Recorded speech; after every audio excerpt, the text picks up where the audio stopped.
Hot weather boondocking, cooling without hookups. A hot RV is more than uncomfortable. Its roof, windows, walls, appliances, and furniture can absorb heat for hours, turning the interior into a slowly warming box. Without shore power, the most effective strategy is not to find one magical cooling device. It is to stop heat from entering, move hot air out, exploit cooler nighttime conditions, and reserve stored energy for the hours when passive methods are no longer enough. This guide covers passive RV cooling, awnings, shade placement, reflective barriers, cross-ventilation, fan use, evaporative coolers, air conditioning power demands, humidity limits, heat illness prevention, pet safety, refrigerator performance, and hot weather boondocking site selection. The 4-part cooling strategy. Think of off-grid cooling as a sequence. Block solar heat with site shade, awnings, and exterior reflective barriers. Ventilate when outdoor air is cooler than the RV interior. Use fans to move air, not to overcome extreme heat. Use evaporative cooling or air conditioning only when the climate and available power justify it. Building science guidance consistently identifies shading, cross-ventilation, night flushing, and evaporative cooling as low-energy strategies, but their effectiveness depends heavily on timing, humidity, wind, and outdoor air quality. Shade placement. Park for the afternoon shade, the roof before shading the windows. The roof usually receives the most intense solar exposure, so shade over the roof can be more valuable than a small patch of shade beside the RV. If natural shade is unavailable, an awning, tarp, or freestanding shade structure can create a second roof above the actual roof. For windows, prioritize the west and southwest sides, which receive intense afternoon sunlight when the RV has already accumulated heat. East-facing windows deserve attention in the morning. Exterior shade is generally more effective than interior curtains because it stops sunlight before it reaches the glass. A useful arrival tactic is to ask, where will the sun be at 3 p.m., not merely when you arrive? Which side contains the largest windows? Which side contains the refrigerator vents? Will the awning shade the RV during the hottest part of the afternoon?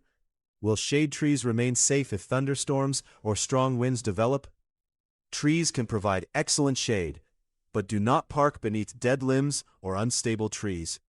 The National Park Service also warns campers to consider lightning, wind, falling branches, flash flooding, ravines, and exposed high ground when choosing a site.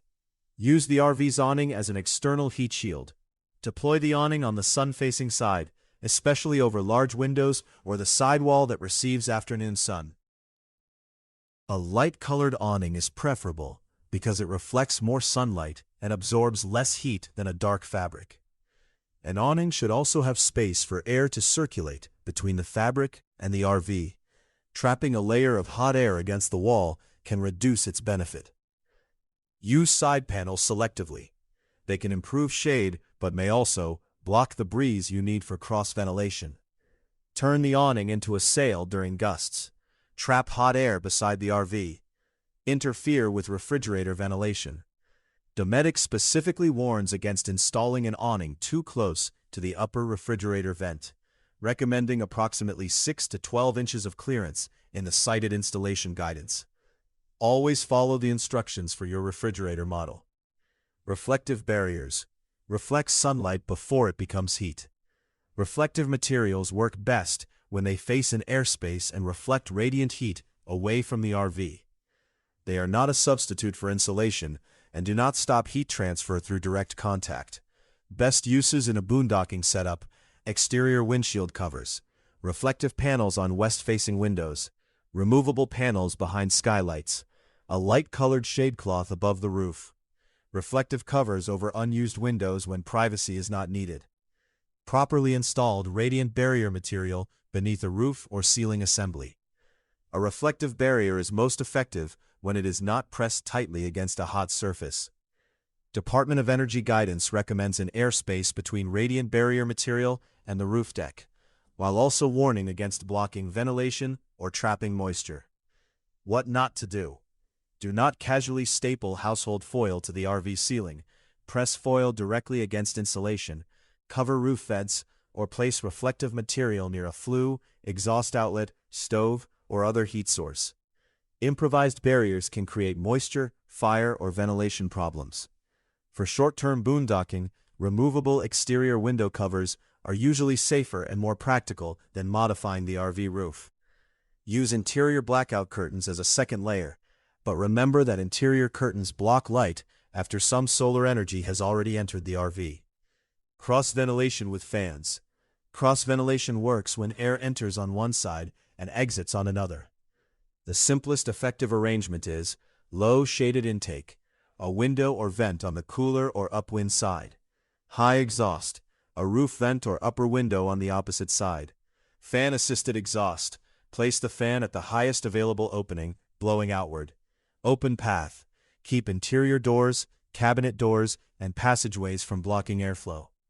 Building science guidance recommends openings on both upwind and downwind sides to take advantage of wind pressure. Natural ventilation works best when outdoor air is cooler than indoor air, and when regular breezes are available. Daytime ventilation.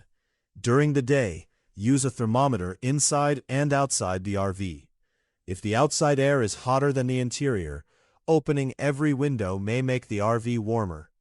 In that situation, close sun-facing windows. Keep reflective barriers deployed. Vent only the hottest roof or ceiling space if possible. Reopen windows when the outside temperature falls below the indoor temperature. Night flushing. Night flushing is one of the most valuable no-hookup techniques in dry climates. Open shaded windows, run the roof fan on exhaust, and flush the RV with cooler nighttime air. Begin when the outside temperature and dew point are favorable. Then close windows and shades before morning sunlight reverses the temperature advantage. Night ventilation is especially useful where nights are cool and breezy. It is less valuable in humid locations where nighttime air remains warm and damp. Do not use open-air ventilation during wildfire smoke, dust events, or poor air quality conditions. Important fan safety. Fans create a cooling sensation by increasing evaporation from skin, but they do not lower the room temperature. The CDC advises using fans indoors only when temperatures are below 90 Fahrenheit. Above that, a fan can increase body temperature rather than protect against heat illness. The National Weather Service likewise warns against directing portable fans at people when room temperatures exceed 90 Fahrenheit. In extreme heat, use fans primarily to exhaust hot air, move air through the RV, support an evaporative cooler, and improve comfort in a shaded, cooler zone. Do not treat a fan as a substitute for air conditioning when the interior is dangerously hot. Power demand, air conditioning versus evaporative cooling. The difference in electrical demand is substantial. A typical 13,500 BTU rooftop RV air conditioner may draw approximately 12.4 amps for the compressor, plus 2.5 amps for the fan, at 115 volts, which is roughly 1.7 kilowatts while running. Other 13,500 BTU RV air conditioners list total running demand around 13.8 amps, or approximately 1.6 kilowatts. By contrast, portable evaporative coolers commonly use a few hundred watts. One 745 CFM unit lists 250 watts, while a larger 3,500 CFM portable cooler lists 260 watts. These are manufacturer examples, not universal values, but they show the scale of the difference. Approximate 8-hour energy comparison. For the full table, please open this article on boondocking.tips. The battery figures are ideal calculations using amp hours, approximately watt hours divided by 12. Real-world requirements are higher because of inverter losses, wiring losses, battery reserve, and the fact that most battery systems should not be completely discharged. A rooftop air conditioner also has a large startup surge. One Dometic 13,500 BTU unit lists locked rotor compressor current of approximately 52 to 68 amps, and Dometic lists a 3.5 kilowatt minimum generator size for one unit in its technical documentation. The startup surge is brief, but it is why a small inverter or generator may run fans, yet fail when the compressor starts. What the numbers mean in practice. Fans are usually battery-friendly. Evaporative coolers can be practical on a moderate battery bank, especially for spot cooling. Rooftop air conditioning is generally a generator, shore power, or very large battery and solar proposition. An AC running continuously for 8 hours can consume more than 13 kilowatt hours before accounting for the rest of the RV. A 250-watt evaporative cooler can use roughly 2 kilowatt hours over the same period, but only if humidity is low and water is available. For solar planning, replacing 13 kilowatt hours of AC consumption would require several kilowatts of solar capacity under ideal conditions, and more under real-world conditions. Passive measures are therefore not just comfort upgrades, they are the difference between a manageable electrical load and an impractical one. When evaporative cooling works, a direct evaporative cooler passes air through wet media. Water evaporates into the air, taking heat with it. The process lowers dry bulb temperature but raises humidity. The theoretical limit is the entering air's wet bulb temperature. A typical direct evaporative cooler may achieve roughly 70% of the available dry bulb to wet bulb temperature difference, depending on the media, airflow, maintenance, and design. Practical humidity thresholds. These are useful field rules rather than absolute engineering limits. For the full table, please open this article on boondocking.tips. The difference can be dramatic. PNNL gives an example of 100 degrees Fahrenheit air at 10% RH, entering a roughly 70% effective evaporative cooler and leaving at about 73 degrees Fahrenheit, a 27-degree drop. At 95 degrees Fahrenheit and 50% RH, the same type of cooler may deliver approximately 84-degree air, an 11-degree drop. A better test than relative humidity alone is the wet bulb depression. Less than about 10 degrees, expect little useful cooling. About 10 to 20 degrees, modest cooling. More than 20 degrees, worthwhile evaporative potential. Do not operate a direct evaporative cooler in a sealed RV. A direct evaporative cooler must be supplied with outdoor air and must have a way for humid air to leave. Humidity accumulates and the cooler becomes progressively less effective. Use a cracked window or vent on the opposite side as an exhaust path. Watch interior relative humidity with a hygrometer. If the cabin becomes persistently damp, roughly above 60 to 65% RH, stop using the cooler for whole RV cooling. High indoor moisture can contribute to condensation and biological growth concerns. Evaporative cooling also consumes water. The University of Florida notes that evaporating 1 gallon of water removes approximately 8,100 BTU of heat. A system removing 10,000 BTU per hour entirely through evaporation would therefore require about 1.23 gallons of water per hour, although small portable coolers may remove far less heat than that. Choosing a cooler boondocking site. Look for a breeze corridor. A good cooling site is not necessarily the most exposed site. You want air movement without dangerous wind. A broad valley aligned with the prevailing wind. An open bench or slope with airflow. A site near but not directly in a water breeze corridor. Clear space on at least 2 sides of the RV. A position where windows can face upwind and downwind. Mountain and valley breezes often follow a daily cycle. Slopes heat during the day and generate upslope or up-valley flow. After sunset, cooled air drains downslope and down valley. NOAA weather training material describes this daytime valley breeze and nighttime mountain breeze pattern. Avoid placing the RV directly in a narrow gap or saddle unless you have checked the forecast. Wind can accelerate through gaps, and exposed ridges can bring stronger gusts, lightning, and difficult awning conditions. The National Park Service advises avoiding high peaks and ledges during storms because of wind and lightning exposure. Gain elevation, but not recklessly. In the standard atmosphere, temperature decreases roughly 3.5 degrees Fahrenheit per 1,000 feet of elevation gain. Although actual conditions vary with weather, humidity, terrain, and inversions. A campground 2,000 feet higher may therefore be several degrees cooler, but it is not guaranteed. Higher sites may provide cooler afternoon temperatures, cooler nighttime sleeping conditions, better exposure to prevailing wind, relief from hot valley floors. They may also bring stronger wind, lightning exposure, rapid weather changes, Colder nights, altitude-related health problems, poorer cell service, or longer emergency access. Death Valley National Park, for example, recommends higher elevation campgrounds as a way to escape the extreme heat of the valley floor, but also warns about summer travel risks and limited services. Use the diurnal temperature swing. Dry desert climates often have large day-night temperature differences, while humid climates tend to have smaller swings. A site with a forecast afternoon high of 100 degrees Fahrenheit and a nighttime low of 65 degrees Fahrenheit offers a strong opportunity for night flushing. A site that remains 85 degrees Fahrenheit overnight offers very little passive relief. As a practical planning rule, 15 degrees Fahrenheit or more of nighttime cooling, night ventilation is often valuable. 25 degrees Fahrenheit or more, passive cooling can carry much of the night and delay morning AC use.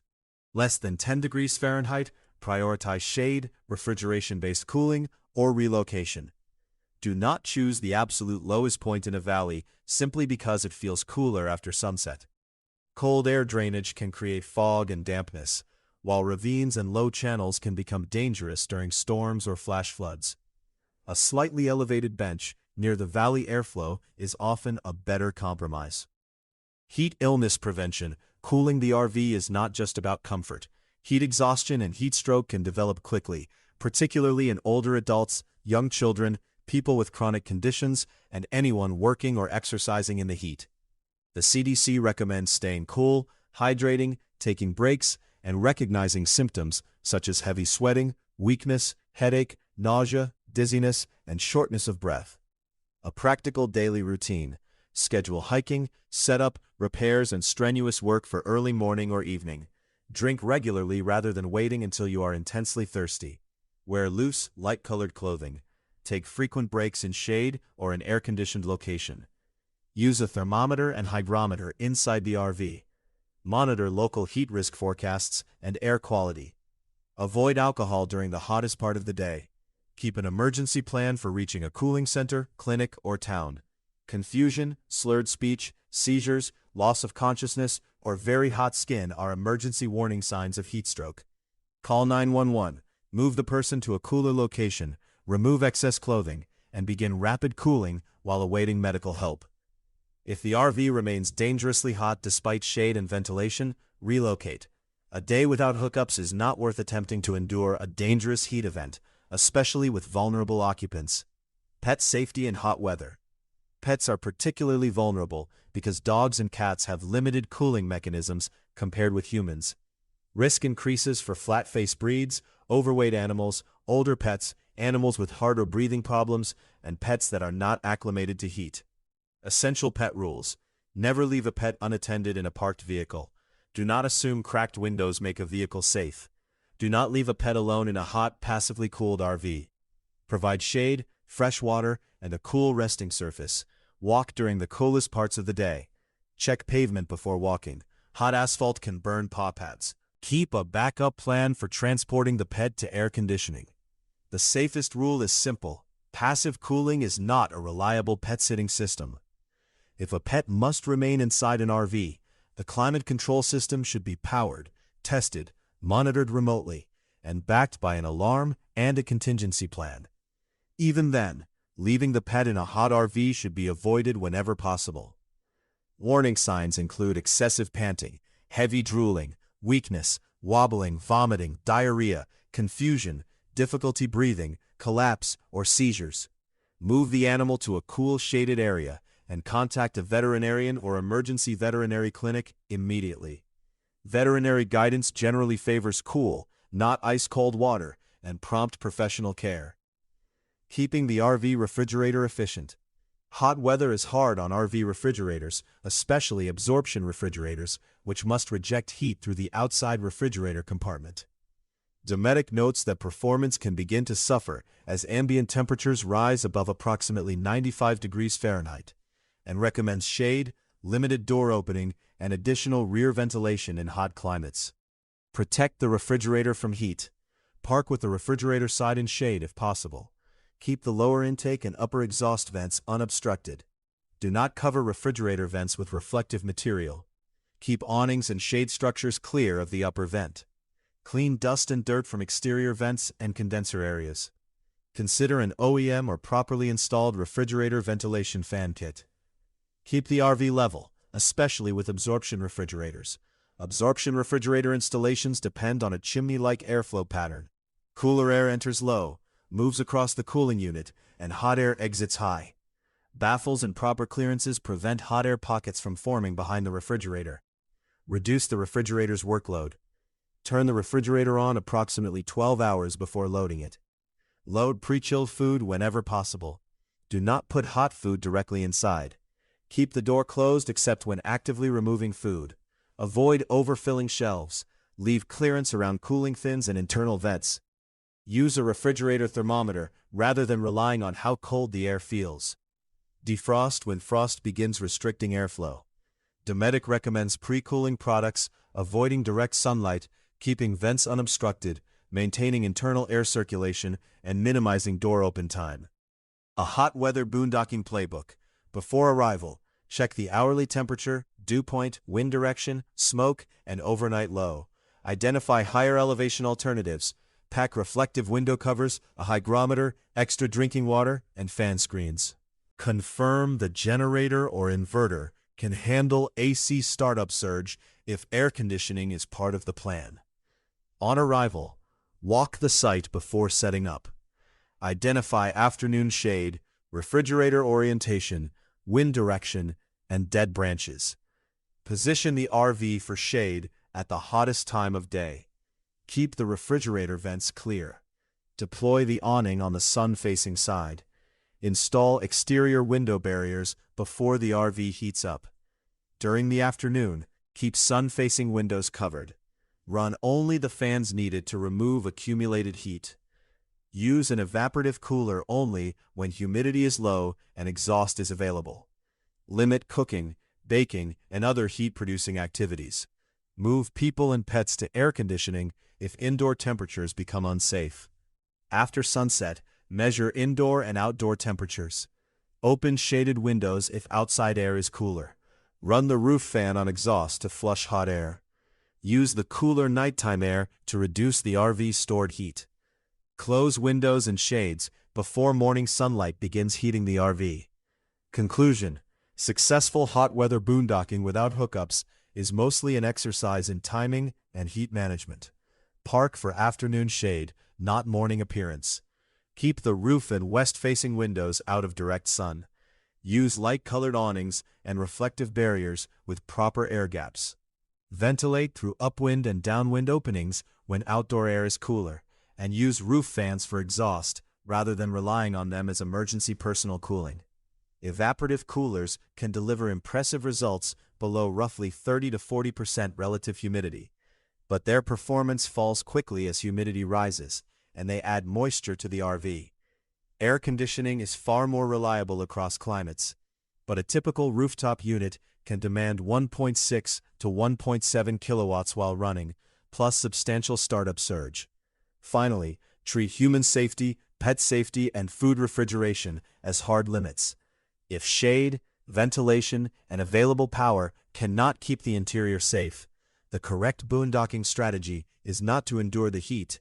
It is to relocate, run an appropriate cooling system, or find air conditioning.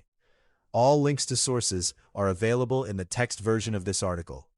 You can find the full article at boondocking.tips.blog. Thanks for listening.